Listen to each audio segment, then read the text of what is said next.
ಸಂಸತ್ನ ಒಳಗಡೆ ನಿನ್ನೆ ಇಬ್ಬರು ಅವಾಂತರವನ್ನು ಸೃಷ್ಟಿ ಮಾಡಿದರು. ಸಂಸತ್ನ ಹೊರಭಾಗದಲ್ಲಿ ಇಬ್ಬರು ಅವಾಂತರವನ್ನು ಸೃಷ್ಟಿ ಮಾಡಿದರು. ಅದರಲ್ಲಿ ಓರ್ವ ಮಹಿಳೆ ನೀಲಂ.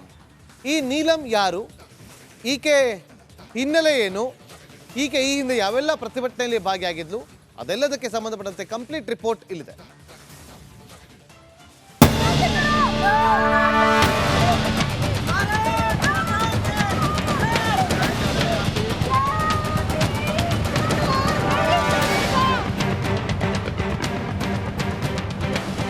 ಹೀಗೆ ನೂತನ ಸಂಸತ್ ಹೊರಗೆ ಘೋಷಣೆ ಕೂಗ್ತಿರೋ ಯುವತಿ, ಮತ್ತೊಂದು ಕಡೆ ಸಂಯುಕ್ತ ಕಿಸಾನ್ ಮೋರ್ಚಾ ಹೋರಾಟಗಳಲ್ಲಿ ಭಾಗಿ, ಉದ್ದುದ್ದ ಭಾಷಣ.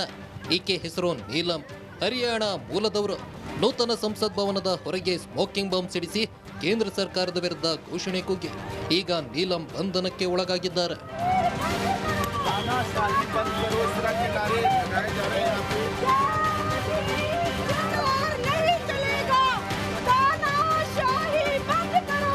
ಹರಿಯಾಣದ ಜಿಂದ್ ಜಿಲ್ಲೆ ಬಾಸೋಖುರ್ದ ಗ್ರಾಮದ ನೀಲಂ ಈಸಾನ್ ನಗರದಲ್ಲಿ ಶಿಕ್ಷಣ ಮುಗಿಸಿದ್ದಾರೆ.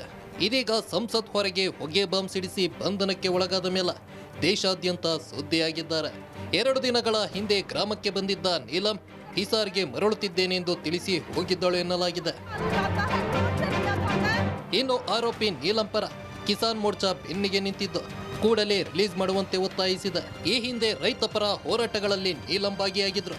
ಇದೀಗ ಸಂಸತ್ ಹೊರಗೆ ಸ್ಮೋಕಿಂಗ್ ಬಾಂಬ್ ಸಿಡಿಸಿ ಅರೆಸ್ಟ್ ಆಗಿದ್ದಾಳೆ.